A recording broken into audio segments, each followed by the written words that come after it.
Padre, estamos agradecidos esta mañana, sabiendo que tú, Señor Jesús, estás con nosotros, porque tú dices, donde hay 2 o 3 en tu nombre, estás en medio de nosotros, estás aquí. Y oramos, Padre, que esta mañana yo también, sensibles a tu Espíritu Santo, al enseñarnos de tu palabra de verdad. Padre, tú tienes un diseño para un mensaje para cada uno y pido que seamos sensibles al hablarnos esta mañana. Oramos por el ministerio de niños esta mañana, esas preciosas vidas al aprender de un Jesús que los ama, los atesora y que jamás los abandonará ni los dejará. Entonces bendice ese tiempo en esas clases y lo pedimos en el nombre de Jesús. Y todo el pueblo dijo, amén.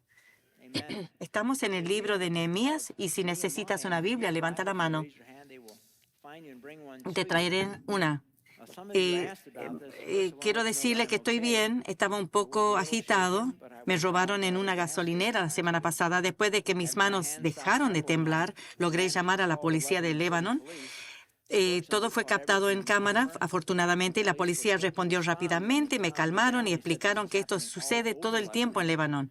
Mi dinero se ha ido, pero estoy vivo y a salvo, y eso es todo lo que importa. El detective me preguntó si sabía quién lo había hecho, y le dije, sí, el surtidor número 5.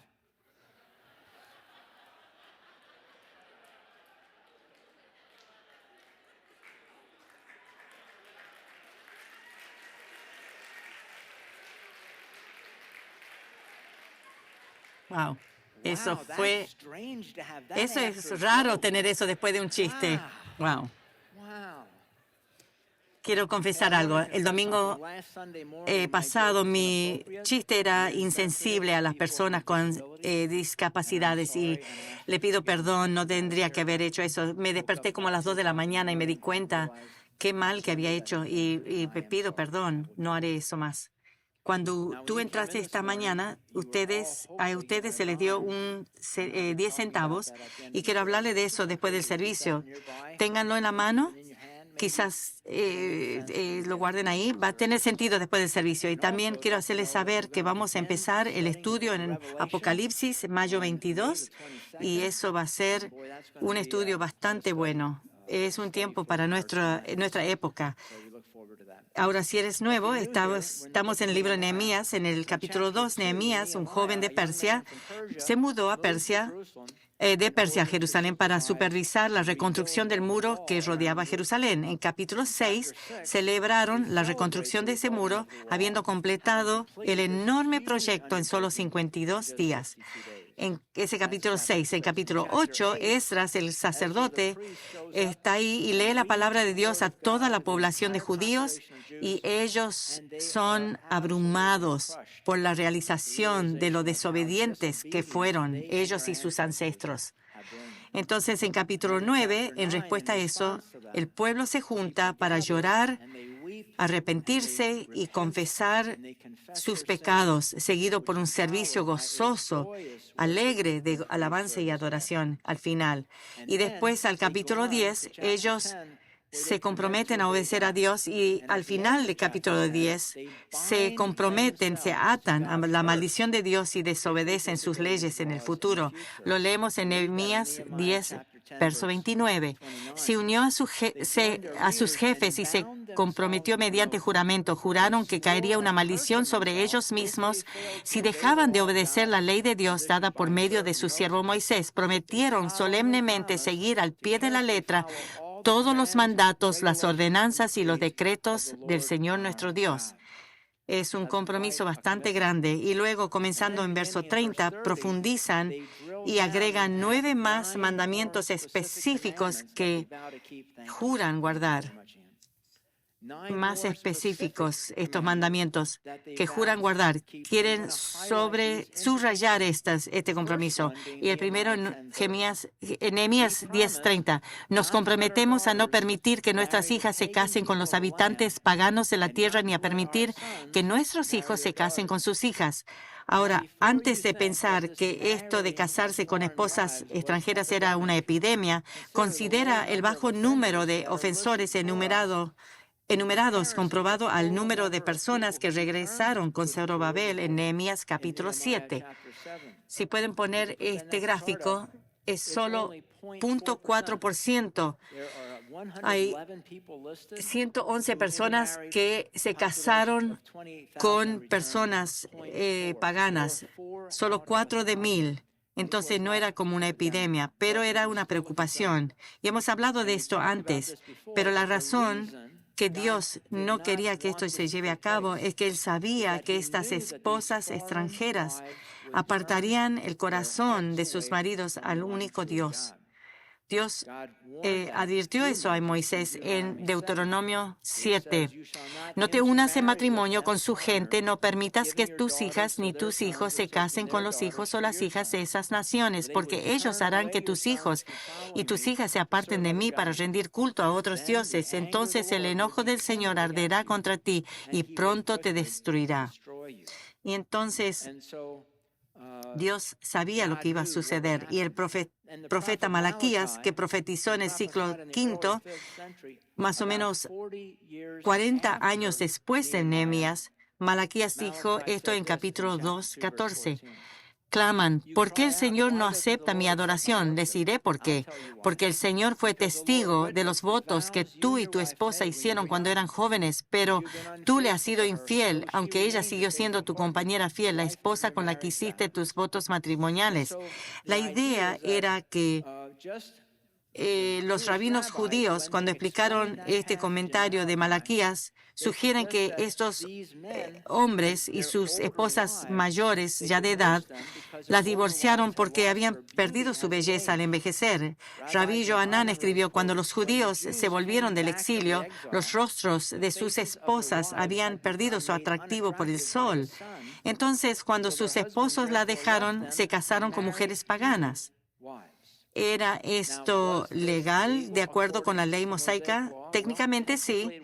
Deuteronomio 24:1 dice, es como la interpreten, supongamos que un hombre se casa con una mujer pero ella no le agrada, resulta que él encuentra algo reprochable en ella, entonces escribe un documento de divorcio y se lo entrega y la echa de su casa. Entonces, aunque Dios permitió el divorcio, jamás le gustó. De hecho, la Biblia dice que odia el divorcio. Malaquías 2:16. Dios hablando, pues yo odio el divorcio, dice el Señor Dios de Israel. Divorciarte de tu esposa es abrumarla de crueldad, dice el Señor de los ejércitos celestiales. Por eso guarda tu corazón y no le seas infiel a tu esposa. Y siempre recuerda esto, al pensar en esto, si consideras esto, que Dios odia el divorcio. No son mis palabras, son las palabras de Él. Aquellos que han pasado por el divorcio saben lo doloroso que es. Creo que casi toda persona, y quizás toda persona que ha pasado por el divorcio, animaría a un matrimonio joven que traten de resolver los problemas antes. Y el segundo que prometieron guardar era Nehemías 10:31. También prometemos no comprar mercadería ni grano que la gente de esta tierra traiga para vender en el día de descanso o en cualquier otro día sagrado. Esto viene de la ley mosaica que se encuentra en Levítico 23, donde Dios dice esto. Tienes 6 días en la semana para hacer tu trabajo habitual, pero el séptimo es un día de descanso absoluto, un día oficial de Asamblea Santa. Es el día de descanso del Señor y tendrás que guardarlo donde quiera que vivas. ¿Y sabías que este mandamiento, encontrado en Levítico, sabía ser ley en el estado de Pensilvania durante dos siglos, llamados leyes azules? En 1682 tenía su primera ley azul. Decía, cualquiera que hace cualquier empleo o de negocio en el día del Señor, esto en Pensilvania, llamado el día domingo, trabajo de necesidad y de caridad solamente son exentas. O si usan o practican cualquier cacería o deporte, ver TV o fútbol o diversión el mismo día no autorizado por la ley es considerada romper la ley. Y todavía es ley con la venta de autos. Los vendedores de autos no pueden abrir los domingos. No podía encontrar esto en Pensilvania, pero busqué esto en Texas. Hasta 1985 no se podían comprar estas cosas un domingo. Eran exentos por las leyes azules o de puritanos. Y aún el término leyes azules. ¿Cuántos oyeron eso? No sabía que tanta gente sabía. Viene de la Biblia. Números 15:32. Cierto día, mientras el pueblo de Israel estaba en el desierto, descubrieron a un hombre que recogía madera durante el día de descanso. Él estaba cortando madera. Esto era una prohibición grande. Lo llevaron a Moisés y Moisés consultó con el Señor y el castigo fue severo. Lo apedrearon hasta morir. Y como resultado directo de trabajar el sábado, Dios dijo esto en ese mismo capítulo, verso 38. Da las siguientes instrucciones al pueblo de Israel. Esto en respuesta a lo que hizo este hombre el día sábado, de recoger leña. En todas las generaciones venideras harán borlas al borde de su ropa y las atarán con un cordón azul. Cuando vean las borlas, recordarán y obedecerán todos los mandatos del Señor en lugar de seguir sus propios deseos y contaminarse tal como es su tendencia. Las borlas los ayudarán a recordar que deben obedecer todos mis mandamientos y ser santos a su Dios. Borlas azules. Los judíos ortodoxos usan esto. Se llama tzitzit, T-Z-I-T. T-Z-I-Z-T. Y estos se ponen en el manto que es para oración. Aquí están las borlas blancas, pero pueden ser azules, donde las leyes azules son nombradas.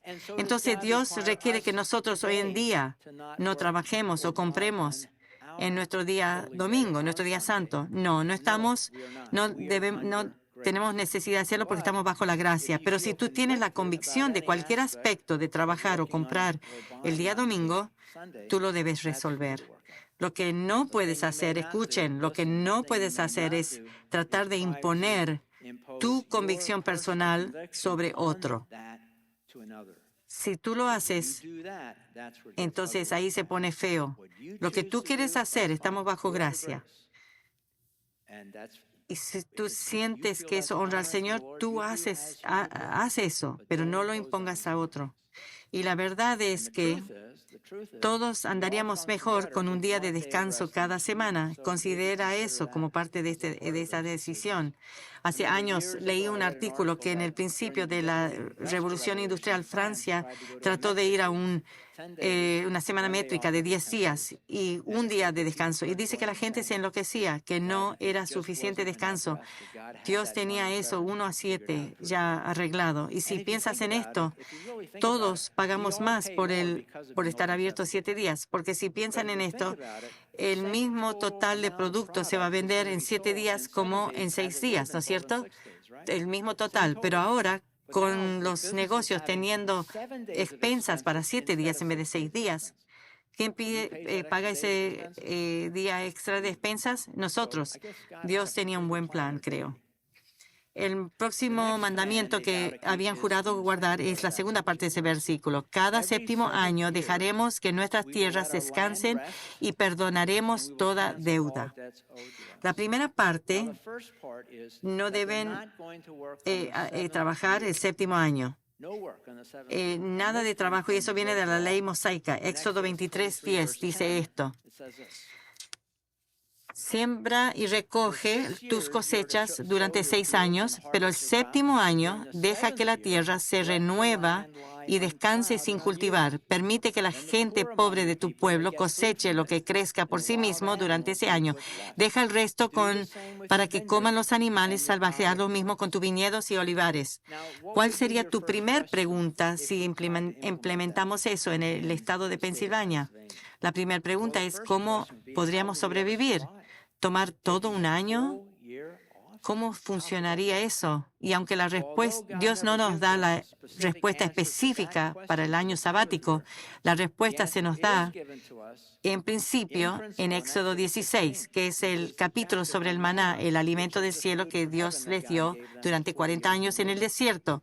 Éxodo 16 dice, entonces el Señor le dijo a Moisés, mira, haré llover alimento del cielo para ustedes. Cada día la gente podrá salir a recoger todo el alimento necesario para ese día. Con esto, los pondré a prueba para ver si siguen o no mis instrucciones. El sexto día, juntarán el alimento y cuando preparen la comida habrá doble de lo normal.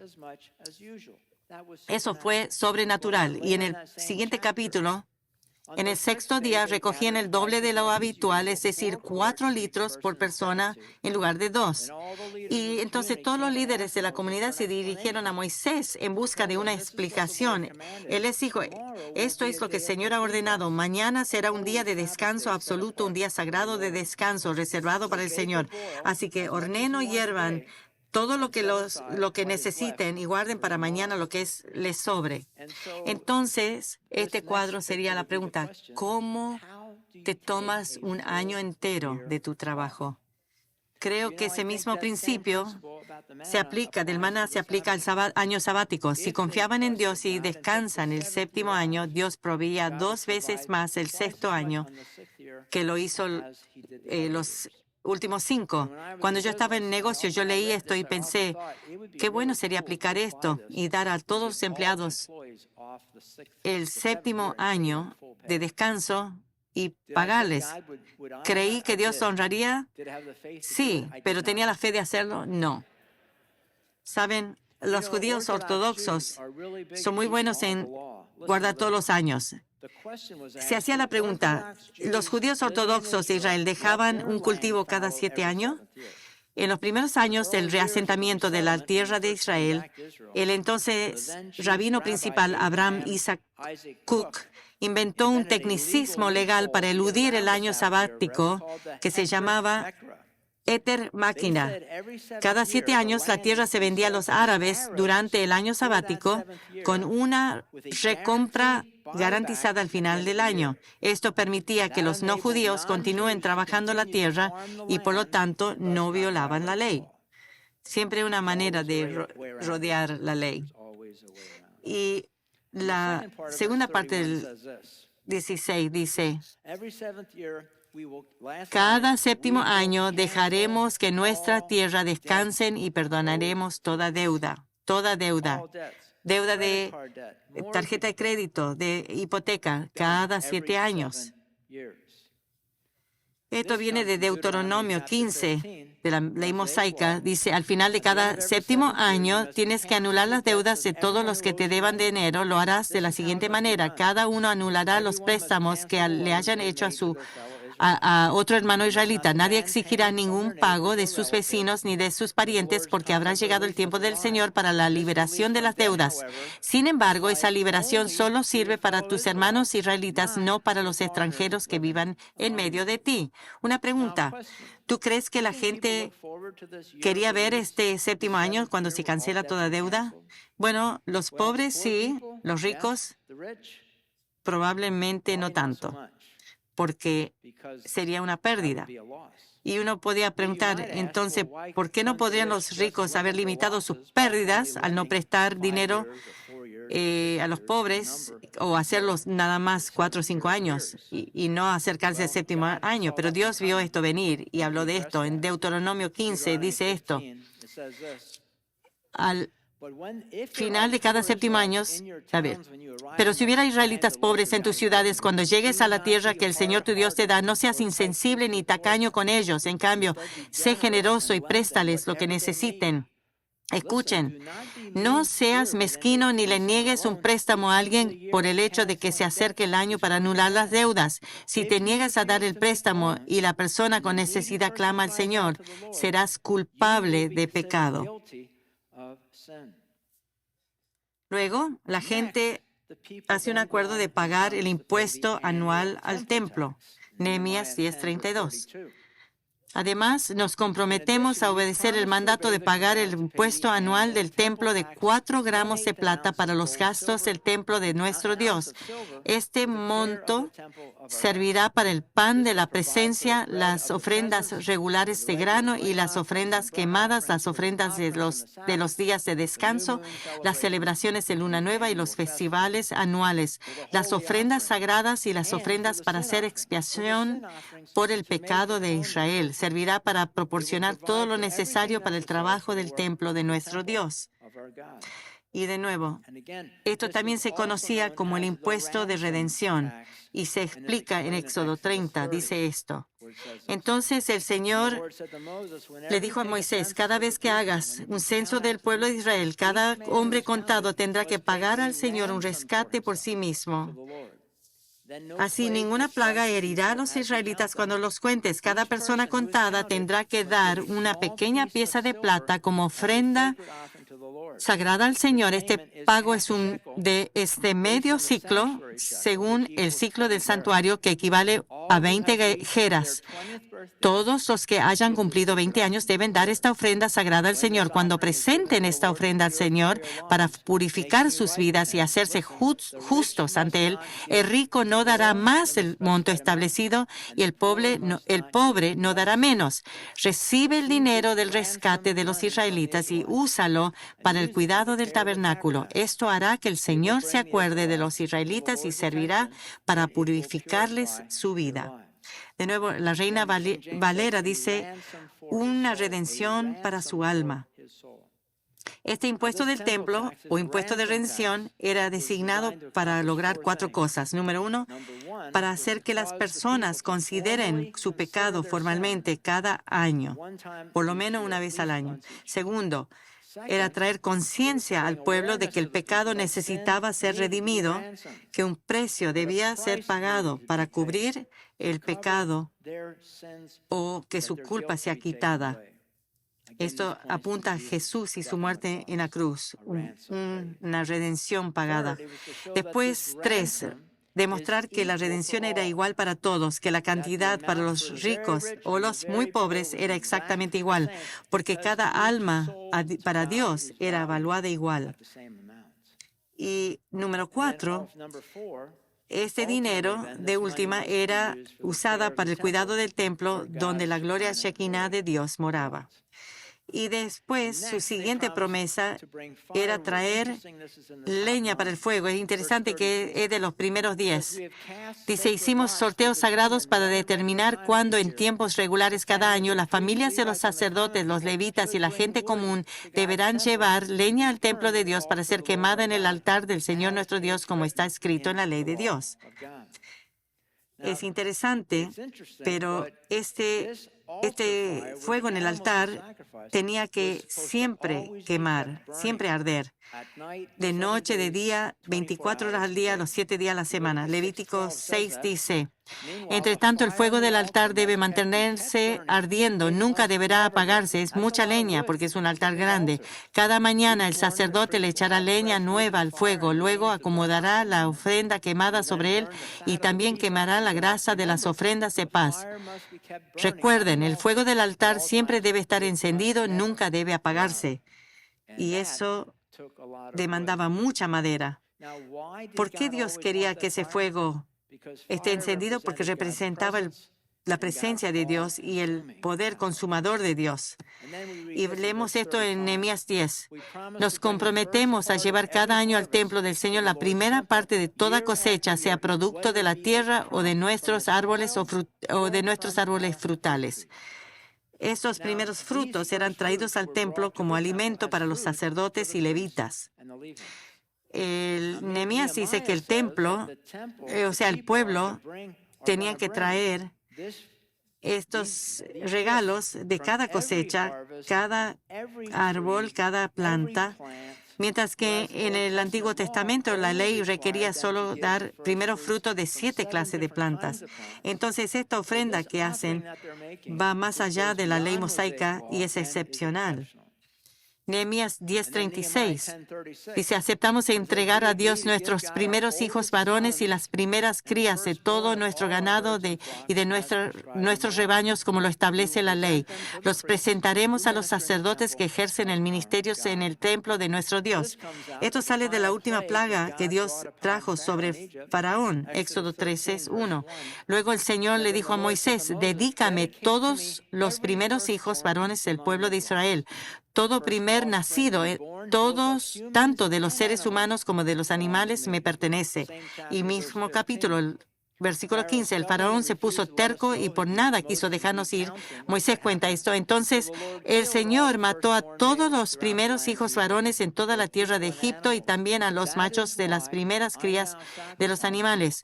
Por eso ahora sacrifico a todos los machos primer nacidos al Señor. Por siempre pagamos el rescate para recuperar a los primeros hijos varones. Y esto tenía la intención de tener fresco en la mente de los israelitas la liberación milagrosa que Dios hizo para el primogénito de cada uno cuando estaban con los egipcios. Verso 15. Esto indicaba que no solo debían traer lo mejor, sino lo primero. Y en verso 36, la gente promete su primer nacido y en el 37 prometen traer lo mejor, no solo lo primero, sino lo mejor.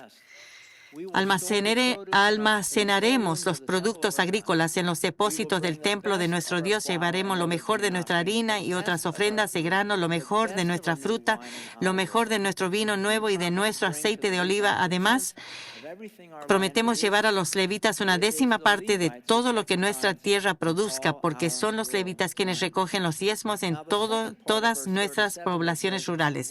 Dice, prometemos llevar una décima parte de todo lo que nuestra tierra produce. En la Biblia, dar 10% al Señor es conocido como el diezmo.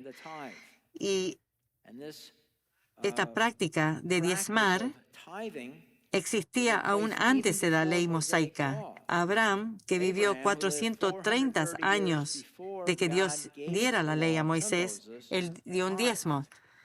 Génesis 14:18. Y Melquisedec, rey, como un Cristo preencarnado, Melquisedec, rey de Salem y sacerdote del Dios Altísimo, le llevó pan y vino a Abraham.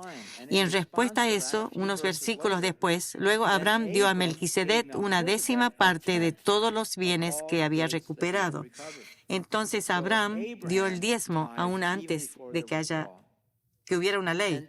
Y el diezmo sigue como una ley bajo la ley mosaica en Deuteronomio 14, donde dice esto: deberás separar el diezmo de tus cosechas, es decir, la décima parte de todo lo que coseches cada año. Y sabemos, de hecho, que el pueblo en el tiempo de Nehemías no habían diezmado y que Dios estaba molesto con esto. ¿Cómo sabemos esto? Porque el profeta Malaquías,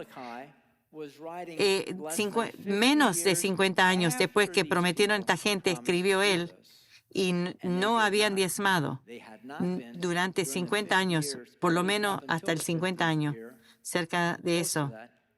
Después de hacer este voto fuerte, dice Malaquías 3:7, desde los días de sus antepasados han despreciado mis decretos y los han desobedecido. Ahora vuelvan a mí, yo volveré a ustedes, dice el Señor de los ejércitos celestiales. Pero ustedes preguntan, ¿cómo podemos volver cuando nunca nos fuimos? Y Dios responde, ¿debería el pueblo estafar a Dios? Sin embargo, ustedes me han estafado. Pero ustedes preguntan, ¿qué quieres decir? ¿Cuándo te hemos estafado? Y Dios responde diciendo, me han robado los diezmos y ofrendas que me corresponden. Recuerden, unos versículos antes, el pueblo había jurado aceptar la maldición de Dios si no cumplían con estas promesas. Y 50 años después, Malaquías confirma que esta maldición llegó automáticamente. Ustedes están bajo maldición porque toda la nación me ha estado estafando. Y 50 años después, Malaquías dice que el pueblo está, de hecho, bajo el yugo de la maldición de Dios. solo 50 años después de Nehemías. Pero Malaquías, y Dios a través de Malaquías promete bendecirlos si comienzan a diezmar. Y dice, yo abriré las puertas del cielo. Malaquías 3:10. Traigan todos los diezmos al depósito del templo para que haya suficiente comida en mi casa. Si lo hacen, dice el Señor de los ejércitos celestiales, les abriré las ventanas de los cielos, derramaré una bendición tan grande que no tendrán suficiente espacio para guardarla. Inténtalo. Esto es lo que Dios dice, que no lo dice a menudo. Inténtenlo. Pónganme a prueba. Pónganme a prueba. Y después Dios dice que Él dará protección especial a los que dan el diezmo. Malaquías 3:11, el próximo versículo. Sus cosechas serán abundantes porque las protegeré del devorador, de insectos y enfermedades. Las uvas no caerán o no dejarán de dar fruto en las vides antes de madrugar. La idea es esta. Dios dice que si tú das el diezmo, Dios va a sostener, no va a permitir que el devorador destruya tus cosechas. Y si no das el diezmo, entonces Dios se pone a un lado y deja que el fruto de tu labor sea devorada. Dice en la Reina Valera que no abortará el fruto antes de tiempo, lo que quiere decir abortar, que no caerá, que no abortará el fruto. Tu viñedo no abortará en el campo, vendrá a ti en su plenitud. Kyle Endelick dice, el comentarista, cada cosa que pueda lastimar a la fruta se quitará. Y Dios llama una promesa fuerte para los que dan diezmo en verso 10. Traigan todos los diezmos al depósito del templo para que haya suficiente comida en mi casa. Si lo hacen, dice el Señor de los ejércitos celestiales, les abriré las compuertas de los cielos, derramaré una bendición tan grande que no tendrán suficiente espacio para guardarla. Inténtenlo, pónganme a prueba. Un comentarista dice, deben probar a Dios, probándolo. Y van a aprender que cuando dan su diezmo, Dios va a hacer que las bendiciones fluyan en abundancia para los que dan el diezmo, abriendo las compuertas del cielo para dar abundantes bendiciones. Fluyen del cielo como la lluvia en abundancia hasta que no hay más necesidad. Y creo que todos aquí están en uno de tres grupos. Los primeros son los que no creen que va a funcionar, entonces no dan su diezmo porque no creen que va a funcionar. Y los segundos son los que no están seguros que va a funcionar, quizás, pero no lo han probado, así que no saben. Y los terceros saben que funciona, como Dios dijo que lo hace, y lo hacen.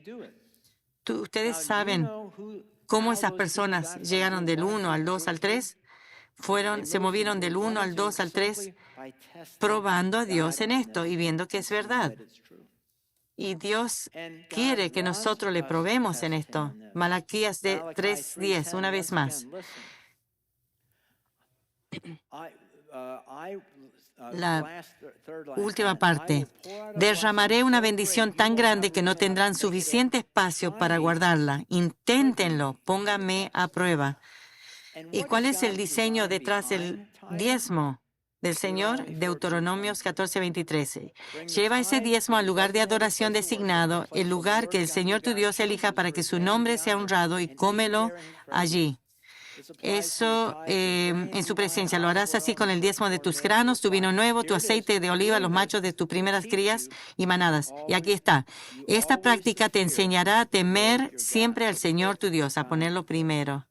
Mi objetivo al enseñar el diezmo no es hacerte diezmar por compulsión, sino que asombroso es que Dios permite que nosotros entremos a ese cuarto sobrenatural donde la economía al revés de Dios entra sobre nuestras finanzas, porque en el calculador de Dios 100 menos 10 no iguala a 90.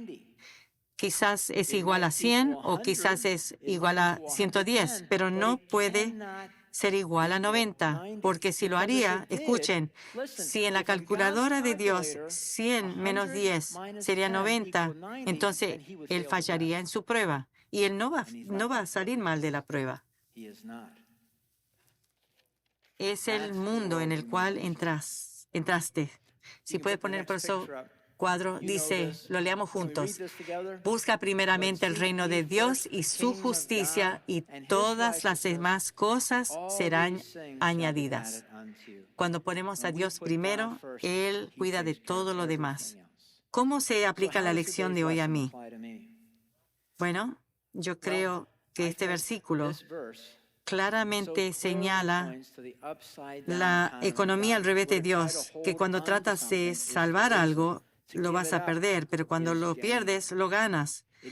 Es como tener la mano abierta en vez de tener una mano cerrada.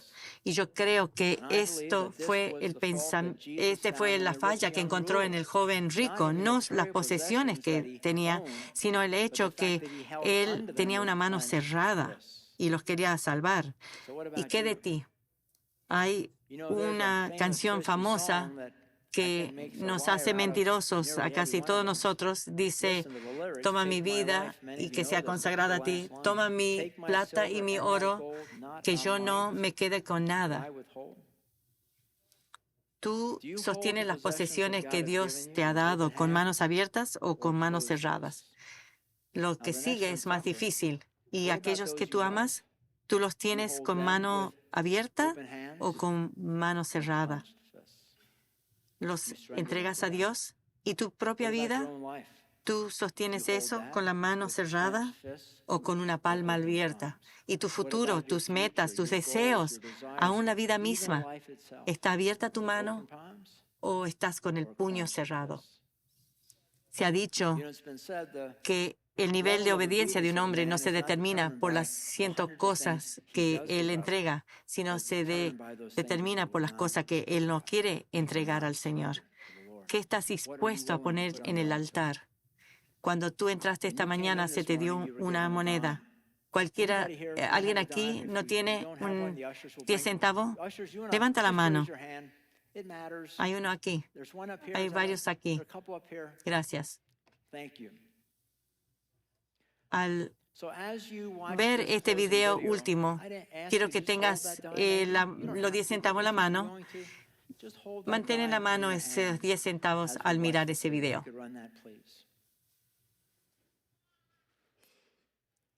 Togo, África del Oeste. Ven a Jesús, Él es el camino, la verdad y la vida. Unos plantadores de iglesias iban de un lugar al lugar para hacer evangelismo.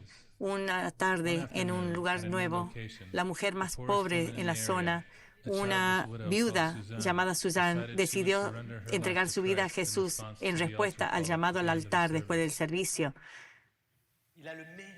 Cada tarde, de acuerdo a la costumbre, la gente pasaba adelante después del llamado y dejaban una ofrenda en el altar para mostrar su gratitud a Dios.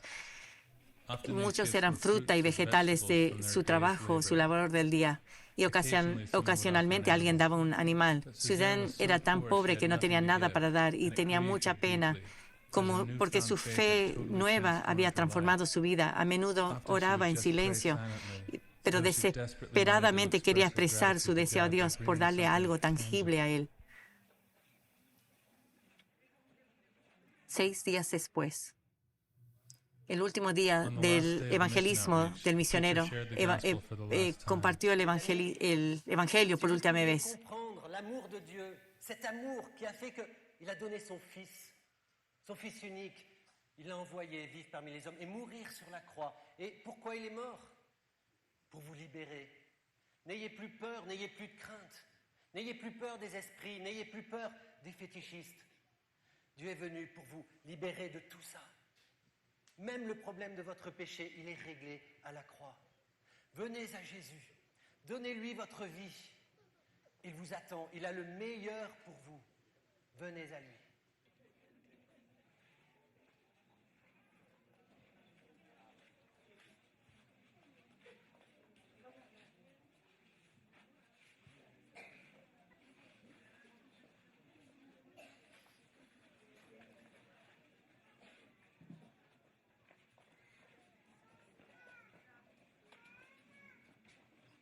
Esta vez, Suzanne estaba entre los que pasaron adelante con su ofrenda de agradecimiento. Al pasar adelante, abrió su mano y suavemente y deliberadamente dejó una moneda de plata en el altar. El predicador sabía que era muy pobre y que quizá lo había robado, pero no quería avergonzarla. Entonces esperó hasta terminar el servicio y después fue a ella y le preguntó, Suzanne, es mucho dinero. ¿Dónde lo conseguiste? Es tuyo. Pastor, Jesús ha cambiado mi vida. Ahora soy libre. Ya no vivo en temor de nuestros espíritus ancestrales ni de los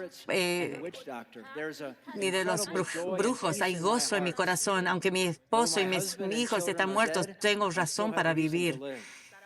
Estoy segura que cuando yo muera, Jesús me recibirá en su reino. Quería demostrarle lo agradecida que estoy y también ayudar a continuar esta enseñanza para que otras personas como yo puedan oír esta gran noticia. Entonces oré y ayer fui a la plantación de té, al dueño de la plantación, y me vendí como una esclava por toda mi vida. Por $1. Ella puso toda su vida en el altar ese día, su vida, una completa entrega. Te estoy animando a hacer, si Dios te mueve. Cuando tú salgas esta mañana, hay mesas de cada lado. Pon esa moneda en esa mesa como un símbolo de tu deseo, tu gratitud a Dios y tu deseo de comprometer todo lo que tú tienes y lo que tú eres a Él. Que vivas la vida con todas esas posesiones, todas esas cosas y talentos y recursos, tu futuro.